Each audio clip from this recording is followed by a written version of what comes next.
Reka nongere ngo ikaze wowe kuri subscribe wibuka kubana natwe mu biganiro bya buri munsi duha ibitekerezo bitandukanye unyuze muri comment nawe wibuka gukora like share aho uri hose turagushimiye mu mpande enye z'isi. Uyu munsi reka twongere turebere hamwe cyo tugiye kugaruka ku ngaruka cyangwa se ku bibazo biri guterwa n'intambara ya Iran. Noneho twibaze ngo ese ubundi aho uriya muyoboro wa Hormuz cyangwa se Strait of Hormuz unyuramo 20% bya peteroli yose ikoreshwa ku isi, ni gute, ni hehe uhurira na Afurika cyangwa se isano ufitanye na Afurika ni iyihe? Ni ukuvuga ngo uriya muyoboro twamaze kubona ko iyo ufunzwe ibikomoka kuri peteroli bihita bigabanuka.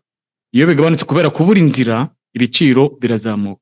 Iyo ibiciro bizamutse, transport irazamuka. Iyo transport izamutse bivuze ko automatically bihita bigira ikibazo cyangwa se bigira ingaruka ku biciro bisanzwe by'ibintu bya buri munsi dukoresha mu buzima tubaho bwa buri munsi. Ubundi Strait of Hormuz iherereye kuvuga ngo iherereye muri Middle East cyangwa se mu burasirazuba bwo hagati muri Aziya, ikaba ihurira hehe na Afurika.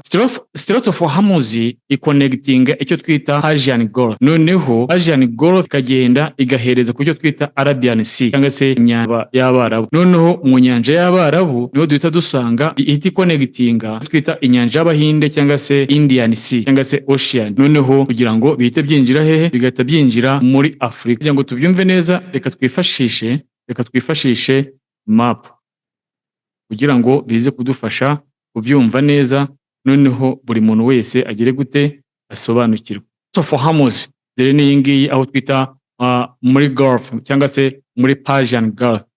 Noneho bikaza, urumva amajyaruguru tuvuga ko ari Iran, amajyepfo tukavuga ko ari Oman, ariko bikaza byagera hano, urumva birakomeza bikaza hano muri Red Sea. Red Sea ikaza ikamenamo hano muri Canal Suez. Iyi Canal Suez igakomeza ikaza gusupplyinga hehe, ikaza gusupplyinga muri Ocean cyangwa se muri Ocean y'Abahinde.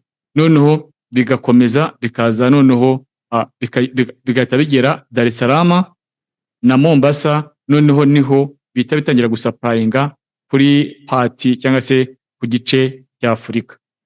Nkuko bigaragara hano dore Canal Suez ngiyi. Noneho urana ko iyo bigeze hano za Yemen, aho tuvuga ngo Yemen urabona ko iri kumwe, iri haruguru cyangwa se wambutseho gatoya, urana ko uhita ugera kuri urana ko uri hano mu ihembe rya Afurika. Mu ihembe rya Afurika ubwo turavuga hano za Somalia, za Egypt, urana ko uhita ugenda ukagera hehe, ugahita ubona ko uri hakurya yaho. Noneho urana ko connectinze kuri Arabian Sea cyangwa se kuri ku nyanja y'Abahinde. Ni ukuvuga iki? Ni ukuvuga ubundi kugira ngo bigaragare neza urahera hano, dore Iran ahantu iri, dore Oman ahantu iri, dore noneho Strait of Hormuz ni iyi ngiyi, urabona ko dore ni iyi ngiyi, ikaza igaconnectinga hano ahangaha kuri nyanja ya Aziya. Noneho ahangaha Arabian Sea cyangwa se inyanja y'Abarabu, tugakomeza muri hano muri ntuza muri Gulf. Noneho bikaza hano muri Red Sea cyangwa se mu nyanja itukura, tugakomeza hano, tugakomeza ahangaha muri Suez Canal. Noneho urabona ko Suez Canal igenda connectinga hano kuri za Egypt, urabona ko hano ku Eritrea, urabona ko ikora ku nyanja ya itukura. Noneho urabona ko bita bisupplyinga hehe, bisupplyinga kuri hehe, kuri yanya ku byambu bibiri dufite bisupplyinga hano ku Rwanda, ahangaha kuri Mombasa na hehe na Dar es Salaam. Ni ukuvuga ngo noneho urahita ubona ko niba tugize ibyago n'umuhora ugafunga, ni hehe tuzongera kubona ibikomoka kuri peteroli. Ni ukuvuga ngo turabibona bishobora kunyura mu zindi nzira, ariko bivuze iki? Bivuze ko niba bibunyure mu zindi nzira, bivuze ko n'igiciro cya transport ubundi ni logistics reflection, ni ukuvuga bireflectinga overall ya supply chain. Noneho nkuko twabivugaga ugasanga ibiciro noneho bise bizamuka. Najya muri iyi video ntabwo nshaka kuyigira ndende, nuko nagira ngo tuganire turebere hamwe, kuko hari abantu usanga bibaza ngo niba tuvuge ikibazo kiri muri wenda mu burasirazuba bwo hagati kiraza kunyafectinga gute, ni gute kiraza kwa affectinga ibijumba niyejereje, ni gute kiraza kwa affectinga ibirayi byera mu Ruhengeri, ni gute biraza kwa affectinga isukari ikorerwa Kabuye.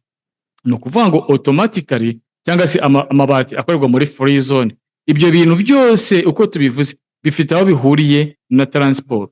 Ni ukuvuga iki? Ni ukuvuga ngo niba tuvugenda bivuye mu nyanja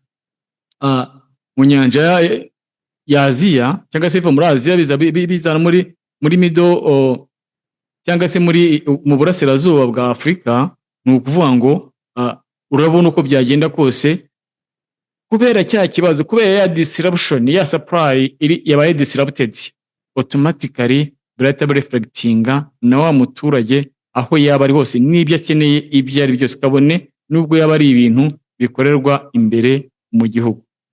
Ni ukuvuga ngo uriya muyoboro urabona ko ugenda ugasupurayinga mu burasirazuba bw'Uburayi, n'ubundi binyuze hehe, murundi binyuze muri Canal Suez. Urabona ko ubundi Uburayi na Afurika urabona ko byegeranye muri makeya.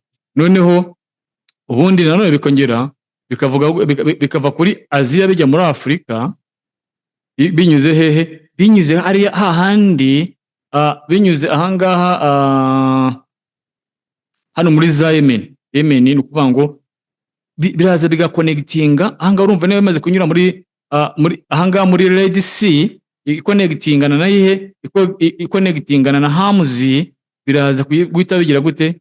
Iyi Red Sea ifite ahantu ihuriye ifite ahantu ihuriye na Canal Suez. Noneho uyu muyoboro ubwo urumva byavuye muri Suez of Hormuz ariyo yiyi, ariko biraza kugira aho bihurira n'ahangaha twita Bab el-Mandeb Strait. Ni ukuvuga nacyo ni ikindi cyambu ahangaha muri Yemen. Ubundi bavugaga ko tuvuge ziriya nyeshyamba zo muri Yemen zo twita Abahutsi.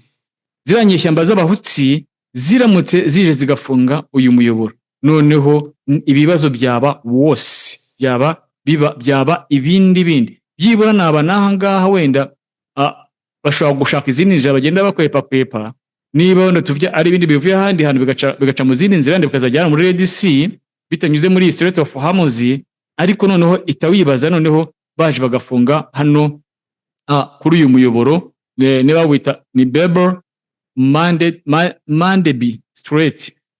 Ni ukuvuga ngo nk'Abahutsi bahise bafunga hano, noneho ibibazo byaba ku isi yose byaba bibaye ibindi. Reka twe gutinda kuko none ntabwo nashaka kugira ngo tuvuge ibintu byinshi, ahubwo nuko nashaka connectingana cyangwa se umuntu afasha abantu kumva neza aho ikibazo cya Iran na Amerika noneho bireflectinga cyangwa se byafectinga uriya muyoboro wa Strait of Hormuz, bita bireflectinga cyangwa se bigira ingaruka kuri twebwe Abanyafurika, kabone nubwo cyaba ari ikintu gikorerwa imbere mu gihugu. In case kiri bukenere transport cyangwa se urumva reka turebe mu buhinzi turakenera ifumbire, sibyo?